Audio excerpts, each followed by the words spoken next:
that's I.M.E. You know, I.M.E. You know, it stands for like I'm myself, but I'm also everybody. So I, myself, everybody. And each song I feel like is gonna be relatable to each person who listens to it. That they'll be able to relate to it in their own facet, and that's the ultimate goal that I was going for. Because if you think about it, I'm not that different than you, and you're not that different than me, and I'm not that different than Cole. The only difference is probably our decisions or the way that we think. You know what I mean? True, true. I had a question. I'm trying to remember what it was. You're good. You're good. So when making an album, do you come up with the concept of the album first, or do you have the music first, and then you just kind of like, okay, let me pick and choose what songs kind of fit with this idea? Because that's different for everybody. Yeah, and I've heard different artists talk about it, and everyone has a different process. Some say one works and the other doesn't. Yeah. Well, when it comes to me, when it comes to recording an album, I don't know. I approach it in, I guess, for the vibe of, like, literally for the vibe of the album that I want.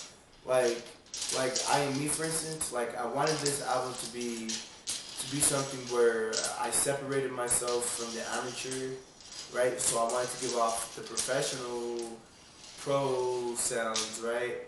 But I also wanted to give off me being the chill person that I am.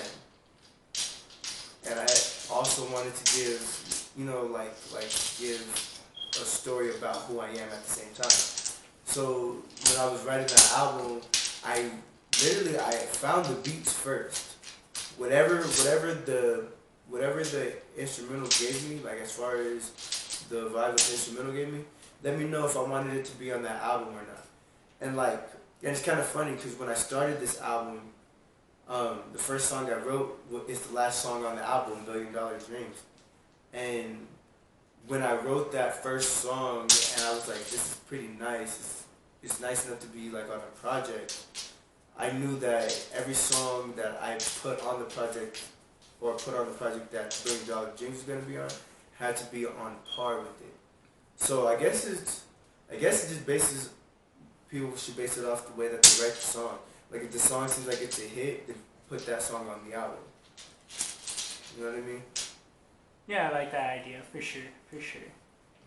Yeah.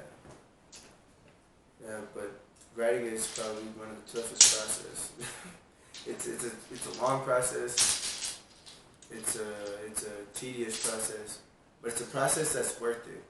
Cause it's almost like doing a painting. Oh yeah. Like, you know, like we don't get the Mona Lisa right away, even though we want it to be.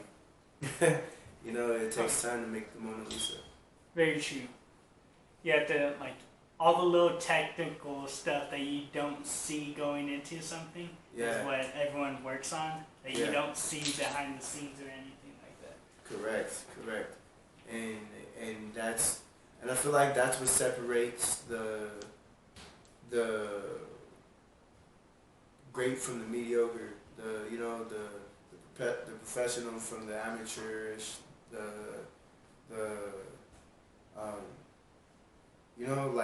it separates the ones who really want it and the ones who don't. You know, how long you do in that process on the technicalities behind the scenes. Whatever you I feel like literally that's the defining factor. Cause like there are people out here who make way better music than I do. You feel me? There's also people out here who make music worse than I do. You feel me? And we're all in different positions. Some are further than me, and some I'm further than them. You know, but it's the defining factor of like being in that technicality part of the process. Oh yeah.